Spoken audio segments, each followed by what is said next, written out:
La sabiduría convencional en esa época decía que si un avión tenía que durar, debía estar hecho completamente de metal, hecho con moldes de aluminio.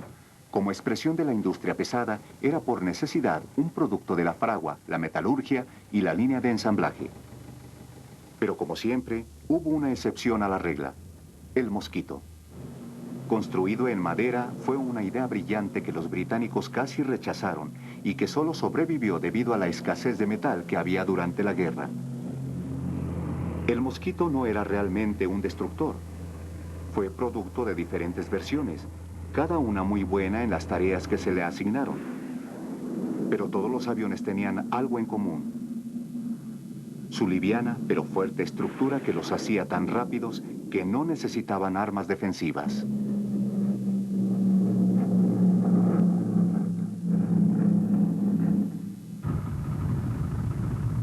De hecho, la Luftwaffe respetaba tanto al mosquito que comenzaron a construir uno propio. La tarea fue asignada a Focke-Wulf y su meta era construir un avión bimotor de madera con un poder al rango de peso equivalente al de la máquina británica.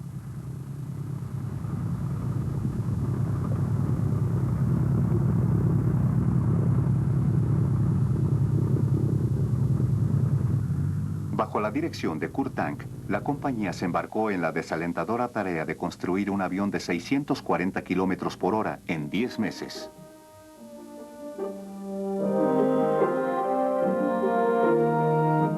Lograr esto significaba desarrollar un proceso completamente nuevo que consistía en moldear la madera en grandes prensas.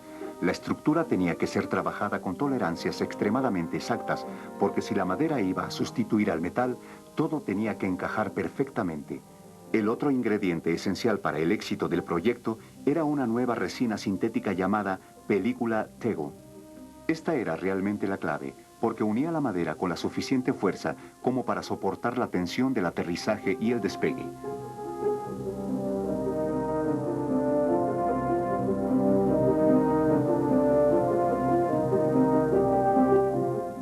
Uno de los grandes obstáculos era el simple hecho de que el arte de la producción masiva de aviones de madera se había perdido con los años. Aún así, en un tiempo sumamente corto, debía adiestrar a los trabajadores para producir un avión terminado, listo para llevar a los pilotos alemanes a la batalla.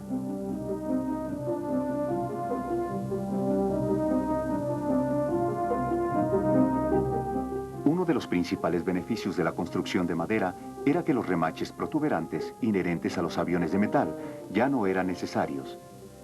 El resultado era una forma más lisa y aerodinámica.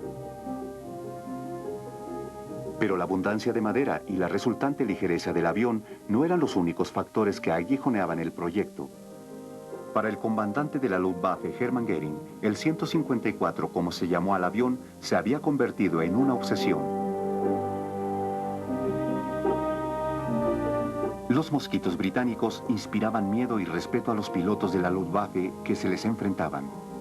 En su momento, esto llegó a tener raíces tan profundas que Göring se sintió impulsado a enfrentar al avión con una versión aún mejor a la suya propia.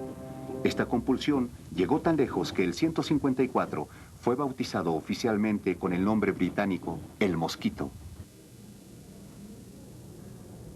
Kurt Tank siempre pensó que el mosquito alemán era apropiado para muchas misiones.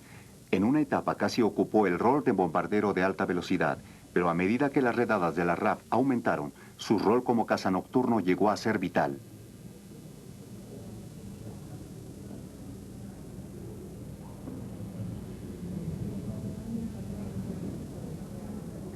Pero el mismo problema que persiguió a los primeros destructores regresó para hostilizar al 154. Los genios de la Luftwaffe insistían en que el avión era capaz de desempeñar dos papeles diferentes, como cazador de mosquitos y combates nocturnos. Aceptando este compromiso, Tank pudo continuar con su programa en un momento cuando muchos otros proyectos languidecían o habían sido abandonados. Tank no era del tipo de los que manejan las cosas a la distancia. Personalmente supervisó las preparaciones finales del primer mosquito. El 1 de julio de 1943, el primer TA-154 rodó por la pista de Langhaven. La lisa superficie de madera y las nítidas líneas ocultaban la naturaleza letal de su misión. Todos los involucrados abrigaban grandes esperanzas sobre su futuro, sintiendo que aquí estaba el avión que podía hacer frente al mosquito británico.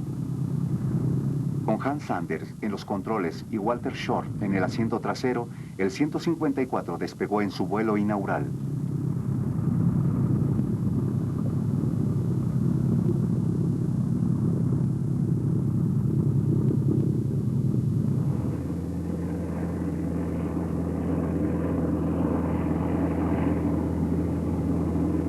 El avión se elevó rápidamente, pero cuando Sanders trató de retraer el tren de aterrizaje, la rueda delantera se trabó en una posición intermedia. Frenéticamente, Shorn luchó con el sistema de emergencia, pero sin resultados. El tren de aterrizaje finalmente se cerró ante el impacto del aterrizaje. A pesar de los problemas menores, el proyecto del 154 continuó avanzando sistemáticamente, pero luego se detuvo cuando una noche los bombarderos británicos se hicieron a sí mismos un favor, atacando el pueblo de Wuppertal y destruyendo la fábrica que hacía las películas de resina Tego. Los diseñadores buscaron desesperadamente un sustituto. Lo que encontraron, sin embargo, fue un componente que en realidad se comía la madera. En su prisa por continuar con el proyecto, varios aviones se estrellaron en las pruebas. Tank no tuvo más opción que suspender la producción. Por este acto de prudencia, fue demandado por Goering bajo el cargo de sabotaje. Pero aún en la Alemania nazi, esto fue considerado un poco fuera de lugar, y pronto los cargos y el proyecto del 154 fueron archivados.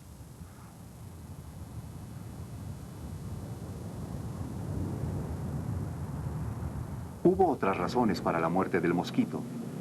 La principal fue que otro caza nocturno, el Heinkel 219, ya estaba en producción.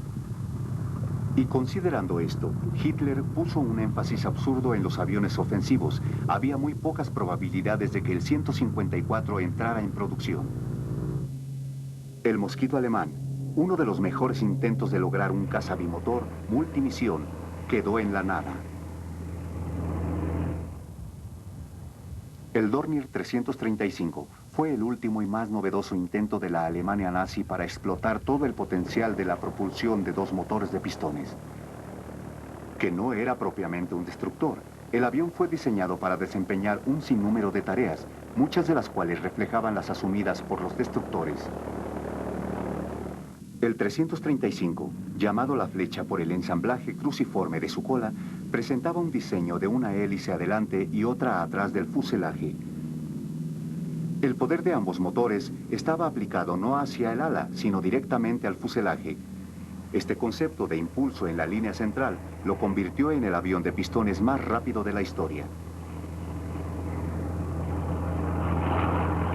La flecha pudo haber sido producido al menos en dos versiones diferentes, un bombardero monoplaza y un bombardero nocturno biplaza.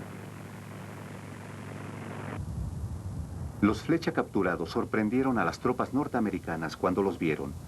Aunque parezca curioso, hubo un momento en que los ingenieros alemanes consideraron seriamente unir dos aviones por el ala y por la cola.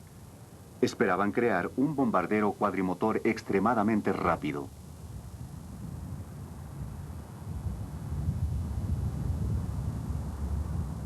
Otra máquina impresionante fue el Heinkel HE-219.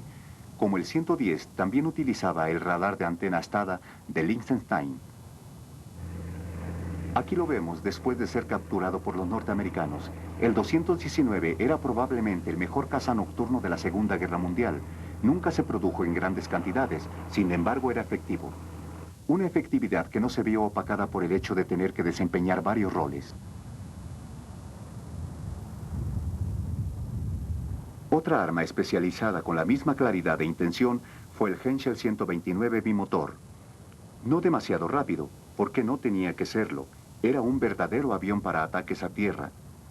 En Rusia, cuando la Wehrmacht empezó a derrumbarse ante la acometida del Ejército Rojo, el 129 diezmó columnas de tanques soviéticos a lo largo del frente oriental.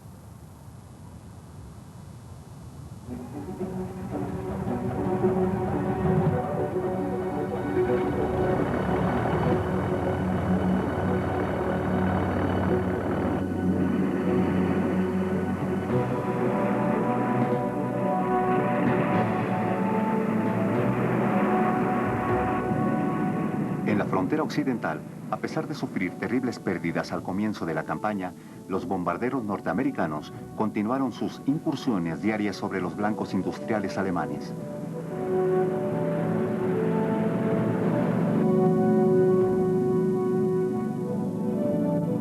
Aunque los cazaescoltas de la octava Fuerza Aérea habían extendido gradualmente su alcance, el impulso final de muchas misiones de bombardeo de los norteamericanos dejaban a los liberadores y a los Fortaleza Volante totalmente desprotegidos.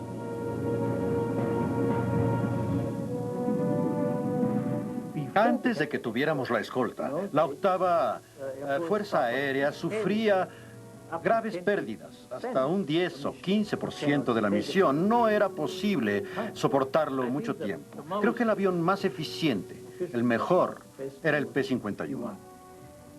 Y la gran ventaja de todos esos aviones contra los aviones alemanes era su rango de vuelo. Volaban durante 7 y hasta 8 horas, y nosotros volábamos 1 hora y 20. Así que cuando se encendía la luz roja, ellos estaban listos para iniciar la pelea, y nosotros teníamos que bajar y encontrar un aeropuerto. Y cuando dejábamos caer el tren de aterrizaje, ellos volaban alrededor nuestro y nos atacaban en el último momento. Perdimos muchos en el último instante.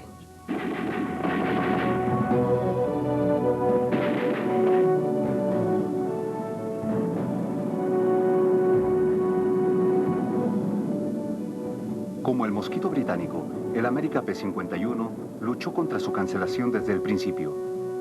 Pero 2 modificaciones lo transformaron en uno de los mejores caza de la guerra. El 51 estaba equipado con un motor Rolls-Royce Merlin que lo hacía más rápido que cualquier otro caza de pistones de combate.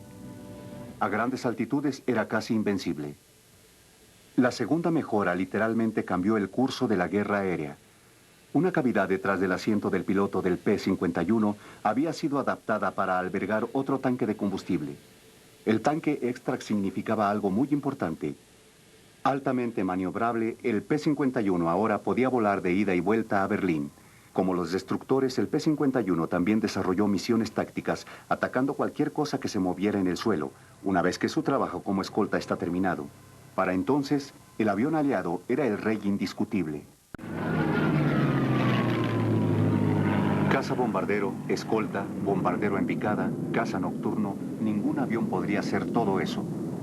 Los problemas con motores de menos potencia que la necesaria, aerodinámicas defectuosas y una amplia variedad de armamentos reflejan los intentos de la burocracia de la Luftwaffe de diseñar un 1000 usos. El precio de las indecisiones fue alto. Con mejorar máquinas, muchos pilotos de la Luftwaffe que no lo lograron seguramente habrían sobrevivido a la guerra. Una víctima especial fue Ernst Udet, quien se suicidó después del desastre del ME-210. El fracaso del 210 fue un episodio especialmente feo. De hecho, muchos miembros de alto rango de la Luftwaffe insistían en la renuncia del mismo Willy Messerschmitt, pero no lo lograron. El 210 no solo fue una vergüenza. Cifras conservadoras indican que la pérdida de la Luftwaffe fue de unos 600 aviones. Después de su captura, se dice que Goering aseguró con amargura que podría haber vivido más si no fuera por el 210. Irónicamente, la búsqueda de una escolta de alto rango de vuelo no terminó en un bimotor que planeaban los alemanes. La respuesta fue mucho más simple. El P-51, un caza monoplaza de un solo motor que los norteamericanos simplemente llenaron al máximo con combustible. Como un avión de ataque, el papel de los destructores probablemente fue el mejor representado por otro avión aliado, el Mosquito británico de madera.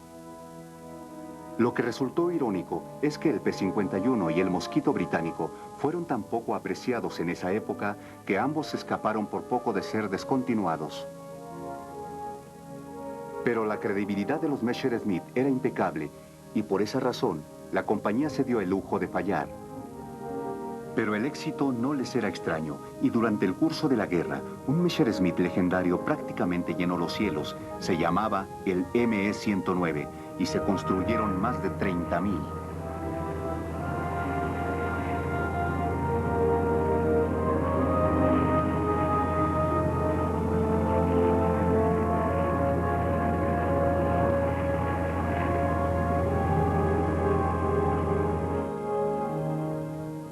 Uno de los Messerschmitt más revolucionarios fue el Comet 163, el único avión a reacción durante la guerra.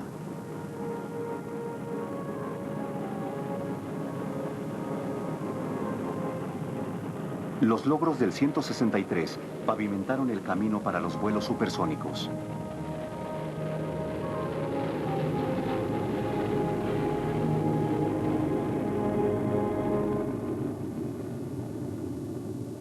Otro valiente paso hacia lo desconocido fue el gigante de Messerschmitt. Requería la ayuda de no menos de 3 aviones destructores y un cohete para despegar.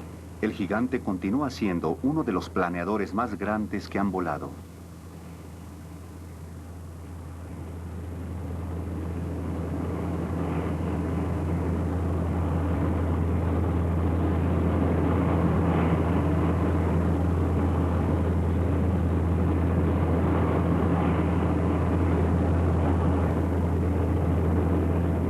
Pero Messerschmitt llegó al pináculo de sus logros con su entrada en la tecnología a reacción.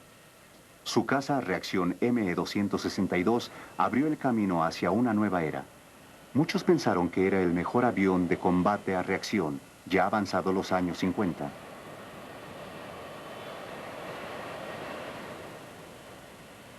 Con mucho, el Messerschmitt 262 fue el más temible adversario que los aviones aliados tuvieron que enfrentar durante la guerra. Era 240 kilómetros por hora más rápido que el más ágil caza aliado. Solo eran vulnerables si se les atrapaba en tierra. La extensión lógica del caza a reacción fue el bombardero a reacción y con la aparición del Arado 234 el caza escolta quedó obsoleto. Este rápido bombardero, más rápido que todos los cazas enemigos, transformó en realidad las predicciones de un decenio atrás.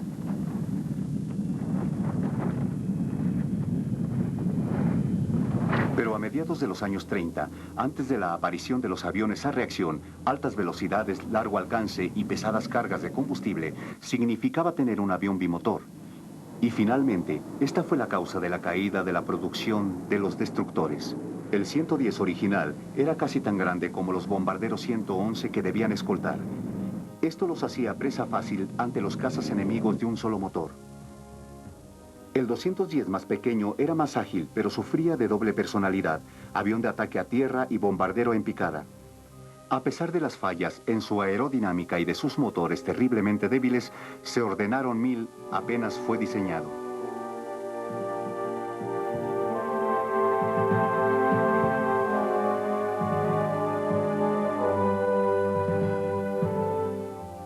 Cuando el 410 entró en escena, el refinamiento de sus alas y sus motores más poderosos habían producido finalmente el tipo de destructor que la Luftwaffe había estado buscando.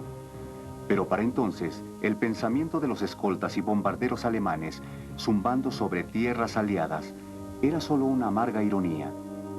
El zumbido de los bombarderos aliados sobre el suelo alemán era un recordatorio constante de que el Tercer Reich había fracasado.